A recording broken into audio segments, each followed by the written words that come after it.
ambayo imeota mbawa siku ya Jumamosi, na tulizungumza, tulitumia energy zetu, tulitumia muda wetu kuizungumza dabi ili kusudi kuona tunaipa umuhimu dabi hiyo, kwa sababu miongoni mwa vitu ambavyo vinaweza nikasema vinapelekea dabi hizi kujaza viwanjani si tu hamasa ambazo zinafanyika na maofisa wa habari wa klabu hizo kwa maana ya Yanga pamoja na Simba, lakini hata namna ambavyo tunazungumza masuala ya kiufundi, mechi inaenda kuamuliwa katika maeneo gani, ugumu wa mechi uko wapi kulingana na vikosi vya timu zote mbili.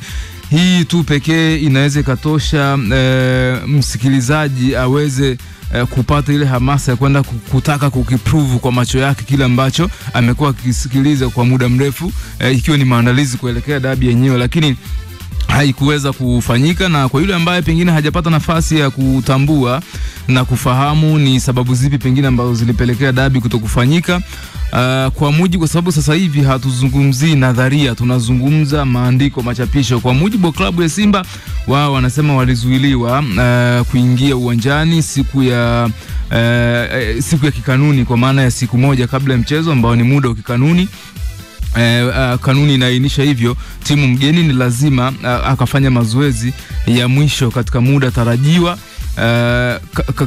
siku moja kabla ya mchezo, muda tarajiwa kwa maana ya muda ulingane na ule muda wa mchezo, na Simba walifika muda ule, lakini wakazuiliwa na management ya uwanja ilimzuia, lakini pia watu wanaofahamika kwa sura za mabausa wa Yanga waliendelea kuzuia ule msafara, na hiyo ndo pointi kuu ya barua ya Simba.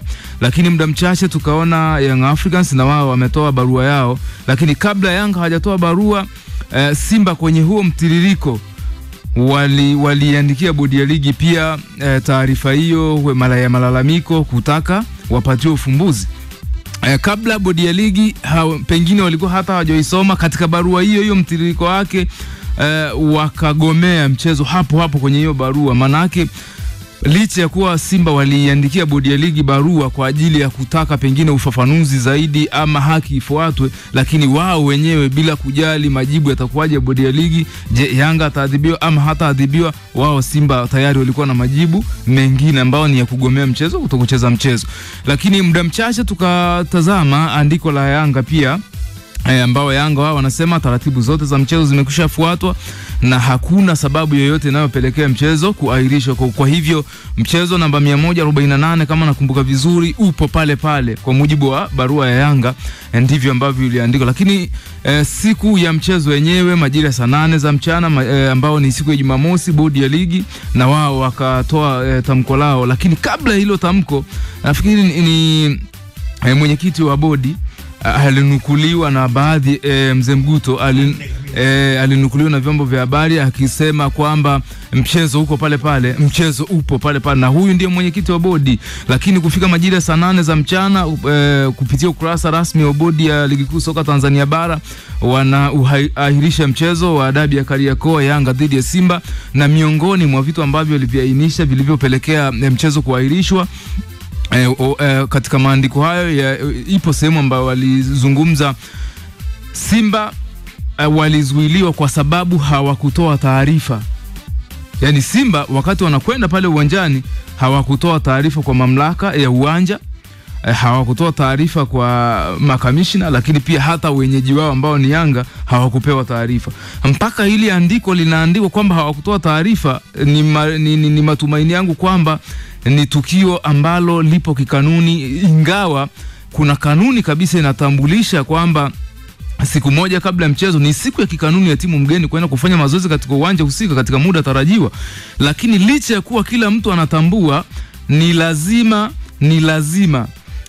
utoe hiyo taarifa, kama imeweza kuandikwa ni sababu ya Simba kuzuiliwa, maana yake Simba walipaswa kutoa hiyo taarifa. Mfano mzuri Uncle BK, wewe inawezekana mimi nakufahamu, ni mfanyakazi mwenzangu wa si ndivyo mimi labda nafunga ndoa, au sio, na harusi na jambo nyumbani kwangu, nimekupa kadi. Lakini unapokupa kadi na natambua BK atakuja akiwa salama na kadi unayo, haina maana ukifika tu pale getini unapitiliza, lazima uchukue ile kadi ufanyeje, uonyeshe. Maana yake usipoionyesha ingawa unayo utazuiliwa tu. Sasa basi bodi ya ligi wamesema Simba haikutoa taarifa, maana yake ni kosa. Kwa mujibu sasa bodi ya ligi hilo ni kosa. Ingawa wao bodi ya ligi hawakuliweka wazi kama ni kosa. Walibandika tu kwamba toa taarifa ndio maana wamezuiliwa. Lakini mwishoni wanasema kwa ajili ya uchunguzi zaidi tumeamua kuahirisha hiyo mechi. Sasa kama mmeshagundua sosi tatizo ni Simba hawakutoa taarifa ndio maana hawakuweza kuruhusiwa na mamlaka ya uwanja, sio Yanga, mamlaka ya uwanja hayakuwa na taarifa, hiyo sosi nyingine ni ipi? Nikagundua kwamba kwa sababu taratibu zote zinazohusu tukio lile kuna mtu mmoja tu ambaye yeye ndiye ambaye alikuwa anasubiriwa na bodi ya ligi kwa ajili ya kupeleka ripoti. Sasa yule mtu huenda licha ya kusema kwamba Simba hawakutoa taarifa, kuna sababu nyingine ambayo alizungumza ambayo bodi ya ligi hawajaiainisha kwenye barua yao. Hiyo sababu ndiyo iliyofanya isiweze kutoa majibu ya haraka yanahitaji uchunguzi. Yani hiyo sababu ambayo pengine imezungumzwa na ambaye ni mwakilishi wa bodi ya ligi katika haya masuala, lipo jambo ambalo wamelizungumza, lakini sitaki kuzungumza sana nadharia. Kama bodi ya ligi wao wamekwisha tambua kwamba Simba hawakutoa taarifa, why wasiwaambie Simba urudi uwanjani? Lakini nikasema hapana. Sawa, Yanga yani tufanye tu tuklie kosa. Yanga amemnyima haki ya kimsingi Simba kufanya mazoezi. Nini kilipaswa kufanyika? Ni timu kutokwenda uwanjani ama kanuni zinasemaje? Hakuna kanuni ambayo inazungumza timu mgeni asipofanya mazoezi timu hiyo haiwezi kucheza mchezo. Badala yake ni faini. Klabu ya Yanga inapaswa kupigwa faini ya kutokumpa haki ya msingi ya klabu ya Simba. Na tunakumbuka kama ingekuwa pengine ni haki ya msingi, kama hiyo timu isipojiandaa katika mchezo huo itaathirika kiufundi, manake mechi nyingi zisingechezwa.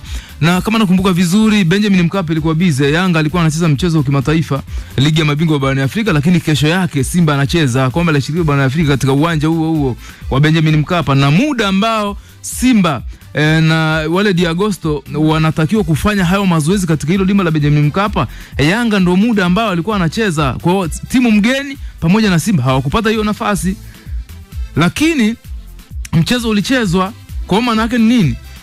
Tunagundua kwamba hii kanuni ipo, yani ni lazima Simba alipaswa au ni lazima timu mgeni afanya mazoezi ya mwisho kuelekea siku ya mchezo katika uwanja husika.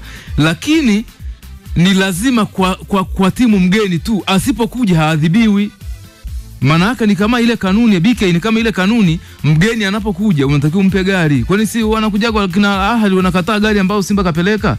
Au sisi tukienda labda kucheza na Raja, unakuta Yanga kashaandaa gari zake, lakini kikanuni mwenyeji anatakiwa muandalie.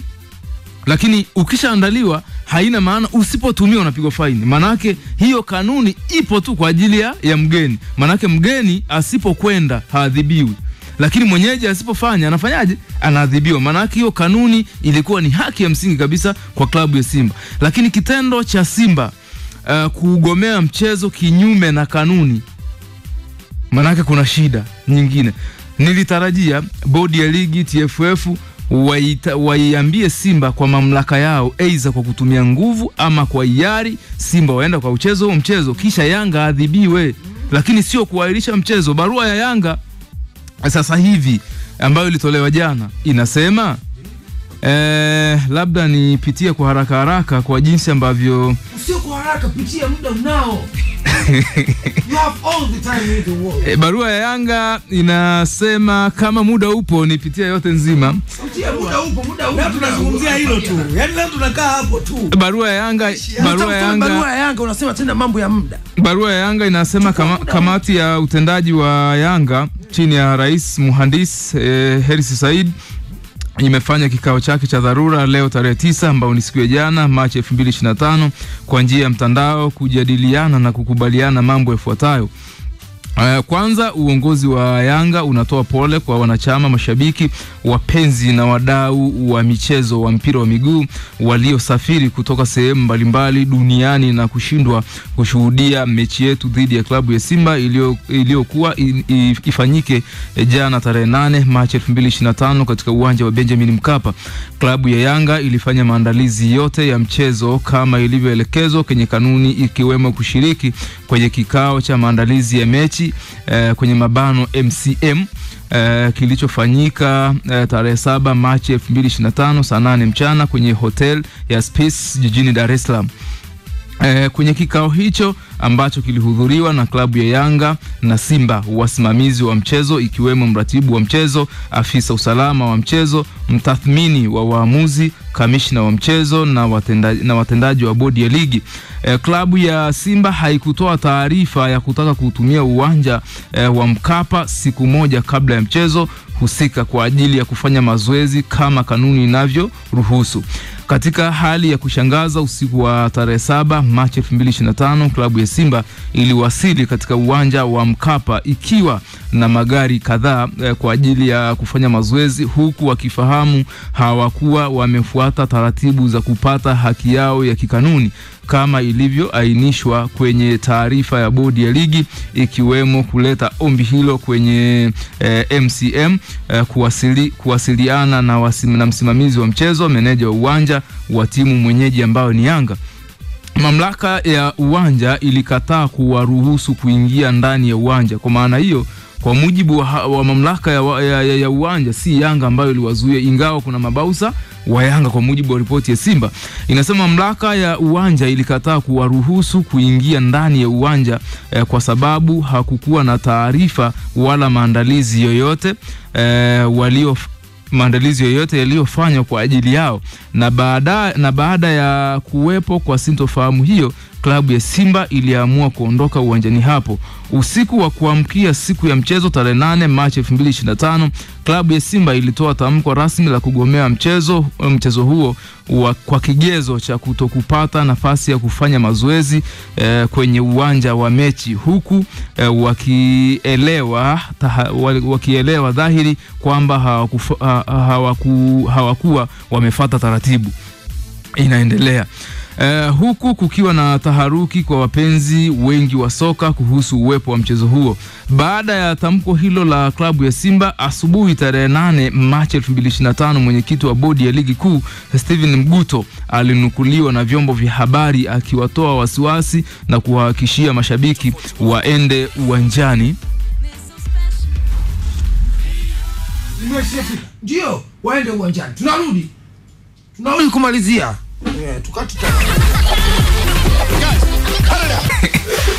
Tunaendelea pale ambapo tumeishia. Anasema lakini licha ya tamko hilo, mwenyekiti wa bodi ya ligi mchana wa siku hiyo tarehe 8 Machi 2025, kamati ya uendeshaji wa ligi kuu ambayo mwenyekiti wake ni Steven Mguto ilitoa taarifa ya kuahirisha mechi namba 184 kinyume na taratibu ya kanuni zinazoiendesha ligi kuu. Kutokana na maelezo hayo hapo juu, ufuatao ndio msimamo wa kamati ya utendaji ya klabu ya Yanga. Na hapa ndio mahala pa msingi kweli kweli. Moja kati ya huo msimamo, jambo la kwanza kabisa, klabu ya Yanga kupewa haki yake ya ushindi kama ilivyoelezwa kwenye kanuni pindi timu moja inapogomea mechi. Lakini 2, kamati ya utendaji ya Yanga imekubaliana kutoshiriki mchezo namba 184 kwa tarehe yoyote itakayopangwa. Ndio. 3, kutokana na mfululizo wa uvunjifu na kushindwa kusimamia kanuni za ligi kuu, klabu ya Yanga imekosa imani na kamati ya utendaji ya ligi kuu chini ya mwenyekiti wake Steven Mguto na katibu wake na katibu wa kamati hiyo Almas Kasongo. Hivyo tunaliomba shirikisho la mpira wa miguu TFF kuivunja kamati hiyo na kuteua viongozi wengine waadilifu na wenye nia njema kwa maslahi mapana ya mpira wetu.